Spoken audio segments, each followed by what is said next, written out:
Welcome to the Tech Egg. Don't get scrambled. Enjoy the video. You start by confirming device model and current iOS build, so you pick the correct IPSWA. This prevents mismatched restores. Once done, back up to encrypted iTunes or iCloud to keep passwords and health data intact, and save SSH blobs if you have them, because they can enable downgrades. Then download the official IPSWA and install the latest iTunes or use Finder. Make sure the cable is reliable and the Mac/PC has enough disk space before proceeding. You now put the device into recovery mode with the correct button sequence for your model, because a clean restore requires the bootloader to accept the IPSWA.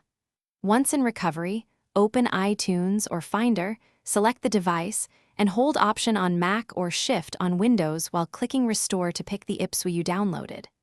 Let the tool verify the restore. Do not disconnect. If a verification or firmware error appears, note the code and percentage shown so you can target the next troubleshooting step. You finish by completing setup. Choose to restore your encrypted backup to preserve passwords, or setup as new if you suspect software corruption. This isolates the problem. Make sure apps reinstall, sign into your Apple ID, and confirm cellular, Wi-Fi, and sensors work.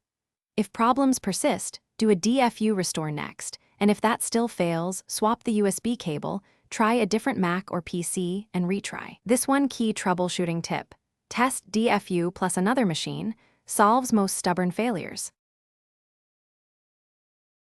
Thanks for watching. Consider subscribing if I helped unscramble your problems.